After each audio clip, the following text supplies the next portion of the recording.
Hello दोस्तों, मैं क्षितिज यादव। आप देख रहे हैं मेरे इस यूट्यूब चैनल सक्सेस मिरर पर। दोस्तों, इसके पहले मैं आपको राष्ट्रपति पढ़ाया था। राष्ट्रपति का कुछ कार्य और शक्तियाँ बची हुई थी, बताया था अगले वीडियो में बताऊँ, क्योंकि उस वीडियो में बड़ा हो जाता वीडियो, इसलिए इस वीडियो में लाया हूँ एक ही वीडियो में कंप्लीट करने को। कार्य और शक्तियाँ क्या है राष्ट्रपति को आज हम जानेंगे, उनकी कार्य और शक्तियाँ। तो मैं आपको बता दूँ, ये जो श्रृंखला चल रही है आर बिहार टीचर या उत्तर प्रदेश पुलिस भर्ती या SSC GD के लिए एक क्रम चला रहे हैं दोस्तों। इससे पहले जो राष्ट्रपति पढ़ाए हैं उसको जाके देखिए, इसके बाद कार्य और शक्तियाँ उनको देखिए। और जो मैं इसमें अनुच्छेद पढ़ाया हूँ, कुछ संविधान से अनुच्छेद, उसको पढ़िए, क्योंकि ये संबंधित है, जो पेपर में बार बार पूछा जाता है दोस्तों। तो यह पॉलिटी का क्रम चल रहा है। ज्योग्राफी लगभग कंप्लीट कर चुके हैं, कुछ है भारत का भूगोल बचा हुआ, उसको देख लेंगे। इकोनॉमी भी कुछ कंप्लीट कर चुके हैं, कुछ उसमें भी बचा है दोस्तों, उसको भी देख लेंगे। अभी हिस्ट्री काफ़ी ज़्यादा नहीं हुआ है, उसको बढ़ाना है। पॉलिटी का क्रम जैसे ही खत्म होगा वैसे हिस्ट्री चालू कर देंगे दोस्तों। तो आज पॉलिटी में राष्ट्रपति का कार्य और शक्तियाँ देखते हैं। तो कार्य और शक्तियाँ क्या है, चलिए दोस्तों देखते हैं। हम जानेंगे राष्ट्रपति की शक्तियाँ। राष्ट्रपति की शक्तियों की बात की जाए दोस्तों, तो अनुच्छेद यह 53 बताया गया है। अनुच्छेद 53 में यह बताया गया है कि राष्ट्रपति की शक्तियाँ क्या है। तो अनुच्छेद 53 बताया गया है, यह स्वयं या अपने अधीनस्थ से काम करते हैं। बताया गया है अनुच्छेद 53 में राष्ट्रपति स्वयं काम करते हैं या अपने अधीनस्थ काम। बात की जाए दोस्तों, अधीनस्थ कौन है, जैसे प्रधानमंत्री हैं, मंत्रिपरिषद, उनके माध्यम से जो कार्य होते हैं। ठीक, तो आते हैं नीचे। हम अब देखेंगे कार्यपालिका मतलब कार्यपालिका के संबंध में इनके पास क्या क्या शक्ति है। पहली बात तो इनके पास शक्ति देखा जाए नियुक्ति की शक्ति। नियुक्ति की शक्ति की बात की जाए दोस्तों, यह किसकी किसकी नियुक्ति करते हैं, नियुक्ति की इनके पास शक्ति हैं। जैसे प्रधानमंत्री, हमारे controller attorney general of India, यही कह के हाई कोर्ट, सुप्रीम कोर्ट के मुख्यमंत्री, हाई कोर्ट, सुप्रीम कोर्ट के मुख्य न्यायाधीश, मंत्रिपरिषद, वित्तीय आयोग, चुनाव आयोग, इन सब की राज्यपाल की नियुक्ति कौन हमारे करता है, हमारे राष्ट्रपति जी जारी करते हैं। इनकी नियुक्ति की बात की जाए। ठीक, उसके बाद अंतर्राष्ट्रीय परिषद, इनको शक्ति दी गई है, नियुक्ति करने की एक शक्ति दी गई। कार्यों की शक्तियाँ पढ़ रहे हैं, इनकी शक्ति है। उसके बाद अंतर्राष्ट्रीय परिषद का गठन, अंतर्राष्ट्रीय परिषद का गठन करेंगे, यही अनुच्छेद किससे, अनुच्छेद 263 से। अनुच्छेद 263 से अंतर्राष्ट्रीय परिषद का गठन किसके द्वारा किया जाएगा, हमारे राष्ट्रपति द्वारा किया जाएगा। उसके बाद बात आता है वित्त आयोग का गठन। वित्त आयोग का गठन कौन करेगा, हमारे राष्ट्रपति जी करेंगे। और वित्त आयोग का गठन करेंगे, यह अनुच्छेद 280 में बताता है। वित्त आयोग क्या है दोस्तों, वित्त आयोग यह है जो केंद्र और राज्य को वित्त में कितना धन, कितना किसको चाहिए, कौन से राज्य को कितना चाहिए, केंद्र कितना चाहिए, यह बराबर उसको देखता है और देता है। ठीक, वित्त आयोग का गठन करेंगे, ठीक, अनुच्छेद 280 में। उसके बाद यह है, इनके शक्ति पास यह है, किसी क्षेत्र को अनुसूचित क्षेत्र घोषित करना। राष्ट्रपति को यह भी शक्ति दी गई है, किस क्षेत्र को अनुसूचित क्षेत्र घोषित करना इन्हीं के हाथों में है। ठीक, उसके बाद SC ST अनुसूचित जाति, अनुसूचित जनजाति, OBC आयोग का गठन करना। SC ST OBC का आयोग का गठन करना इन्हीं के हाथों में है, इन्हीं को शक्ति दी गई है हमारे राष्ट्रपति जी को। ठीक, उसके बाद आ जाता है दोस्तों विधायक शक्ति में। विधायक शक्ति में इनके पास क्या क्या शक्तियाँ हैं। विधायक शक्तियाँ में पहला तो है संसद के अभिन्न अंग है।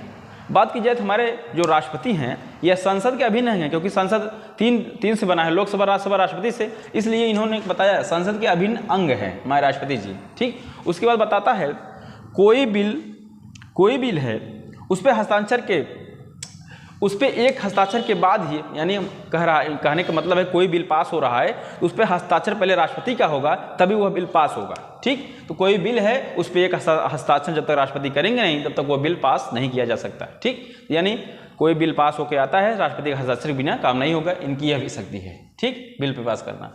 उसके बाद अनुच्छेद 123 की बात की जाए दोस्तों, तो यह अध्यादेश जारी करने की शक्ति। देखिए दोस्तों, यह अकेले, जैसे आपको याद करना हो तो 1 2 3 इन लोकसभा, राज्यसभा, राष्ट्रपति, यहाँ पे तीनों को नहीं, यहाँ अकेले ही अध्यादेश जारी करते हैं। कौन, हमारे राष्ट्रपति जी।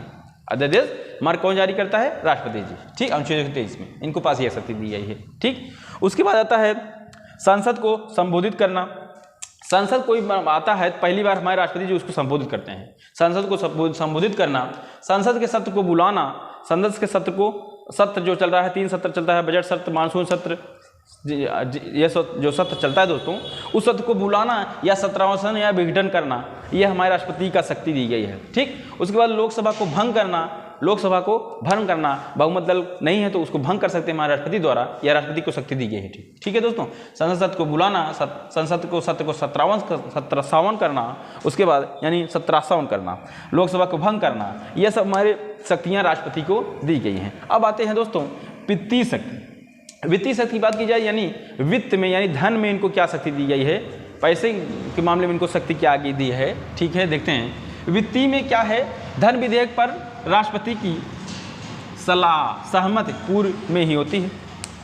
कहने का मतलब है जो धन विधेयक आता है कहाँ आता है, लोकसभा में आता है, लोकसभा ही इसे पारित करती है, लोकसभा ही धन विधेयक को लाती है। ठीक, तो कह रहा है धन विधेयक पर राष्ट्रपति की सहमति पूर्व ही होती है। पहले यानी लोकसभा में जाने से पहले इसकी सहमति पहले रोज राष्ट्रपति को ही दी जाती है, राष्ट्रपति इसकी सहमति करेंगे। ठीक है, धन विधेयक पे। ठीक, उसके बाद कहता है आकस्मिक निधि। देखिए आकस्मिक निधि हमारे राष्ट्रपति दी ही, इसको आकस्मिक निधि जो होती है हमारे राष्ट्रपति द्वारा यह लाया जाता है या दिया जाता है, क्योंकि इस पे केवल राष्ट्रपति यदि हस्ताक्षर करते हैं और यह अनुच्छेद 267 में है। ठीक, आकस्मिक निधि किसके द्वारा, राष्ट्रपति द्वारा लाया जाता है। ठीक, उसके बाद अगला है प्रत्येक वर्ष वित्तीय विवरण, वित्तीय समावेश, जिसे हम आम भाषा में कहते हैं बजट। प्रत्येक वर्ष वित्तीय समावेश, वित्तीय विवरण लाना, जिसे हम आम भाषा में बजट कहते हैं। हर वर्ष बजट आता है, यह अनुच्छेद 112 में वर्णित किया गया है। ठीक, यह कौन लाता है, हमारे राष्ट्रपति जी के हस्ताक्षर द्वारा विवरण नहीं होता है वित्तीय संबंध में, पहले राष्ट्रपति को बताया जाएगा, उसके बाद यह हर साल आता है। ठीक, यह यानी हर साल वित्तीय विवरण हमारे राष्ट्रपति को सौंपा जाता है। देखिए, ठीक, उन्हीं को दिया जाता है। ठीक, उसके बाद न्यायिक शक्तियाँ, यानी न्यायालय के मामले में इनको क्या शक्ति दी गई है हमारे राष्ट्रपति जी को, तो देख लेते हैं दोस्तों। न्यायालय के मामले में बात की जाए अनुच्छेद 72। अनुच्छेद 72 यह कहता है कि राष्ट्रपति किसी को क्षमादान कर सकते हैं। अगर बात की जाए तो राष्ट्रपति किसी को भी क्षमादान की शक्ति है या क्षमा कर सकते हैं। कोई फांसी पर चढ़ने वाला हो, अगर राष्ट्रपति उसे क्षमा कर देंगे तो वह फांसी नहीं चढ़ेगा, इसको जान लीजिए। इसको यह अनुच्छेद 72 में यह बताया गया है। ठीक, अनुच्छेद 143 फिर इनको क्या शक्ति है, अनुच्छेद 143 में कहा गया है सुप्रीम कोर्ट से यह सलाह मांग सकते हैं, सुप्रीम कोर्ट को सलाह दे भी सकते हैं। ठीक, यह सलाह लेना या देना, यानी इनको यह शक्ति दी गई है सुप्रीम कोर्ट से सलाह के लिए।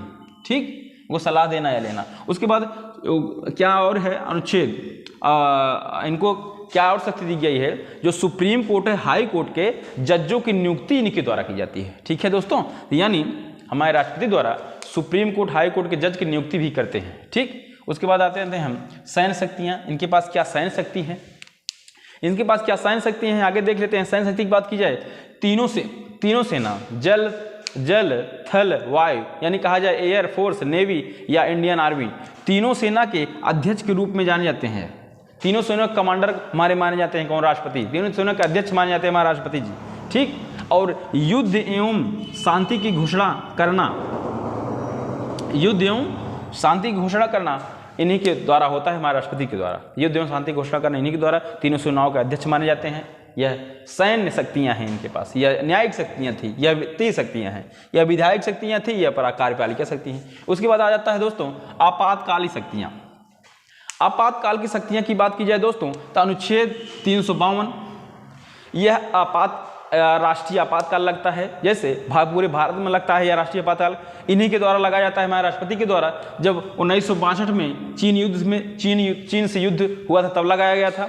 1971 में पाकिस्तान से वही बांग्लादेश को बचाने या छुड़ाने के लिए लगाया गया था। उसके बाद 1975 में ठीक सर्वोदय आंदोलन, कोई आंदोलन था, ठीक है, जयशंकर द्वारा जो दोस्तों, तो यह लगाया गया था। ठीक, तो 3 बार यह राष्ट्रीय आपातकाल लग चुका है, पूरे भारत पर लगता है कि यह राष्ट्रपति द्वारा लगाया जाता है। उसके बाद आता है अनुच्छेद 356, यह राष्ट्रपति द्वारा लगाया जाता है राष्ट्रपति शासन, यह राज्यों में लगता है दोस्तों, यह कई बार लगता है किसी राज्यों में। ठीक, उसके बाद आता है अनुच्छेद 360, अनुच्छेद 360 जो राष्ट्रपति द्वारा लगाया जाता है दोस्तों। अनुच्छेद 360 यह वित्तीय आपातकाल है जो अभी तक नहीं लगाया गया है। ठीक, जो अभी तक कभी आया नहीं है वित्तीय आपातकाल। कहने का मतलब है जब पैसा या वित्त में कोई कमी आएगी तो उसे आपातकाल लग जाएगा। ठीक, उसके बाद आता है वास्तविक शक्ति। इसी अब आ जाती है दोस्तों वास्तविक शक्ति। राष्ट्रपति की वास्तविक शक्ति बात की जाए, अभी तक हम यही जानते हैं कि हमारे कार्यपालिका की वास्तविक शक्ति प्रधानमंत्री जी होते हैं, लेकिन अगर कहीं बात की जाए कि बताइए राष्ट्रपति की वास्तविक शक्ति कहाँ होती है, तो यहीं आप बात आती है वीटो शक्ति। वीटो शक्ति क्या है? अनुच्छेद 111 इसे पाकट वीटो भी कहते हैं। शक्ति यह है दोस्तों, जैसे कोई बिल पास करना है तो हमारे राष्ट्रपति के पास जाता है, तो राष्ट्रपति इसे हस्ताक्षर भी कर सकते हैं, या इसे लौटा भी सकते हैं, या इसे कुछ दिन के लिए रख भी सकते हैं, या इसे अनिश्चित काल तक अपने पास रख सकते हैं। यह शक्ति है वीटो पावर की शक्ति, इन्हीं के पास है, जो इसी की वजह से इन्हें वास्तविक शक्ति कहा जाता है कि राष्ट्रपति को वास्तविक शक्ति वीटो शक्ति में है। ठीक है दोस्तों, अब आ जाता है स्वविवेक शक्ति। स्वविवेक शक्ति क्या है? जब हमारे राष्ट्रपति को कोई सलाह या सहायता देने वाला नहीं होता है दोस्तों, जब हमारे राष्ट्रपति को कोई सलाह व सहायता देने वाला नहीं होता है, तो ये अपने स्वयं विवेक से अपना कार्य करते हैं, स्वयं विवेक से निर्णय ले लेते हैं।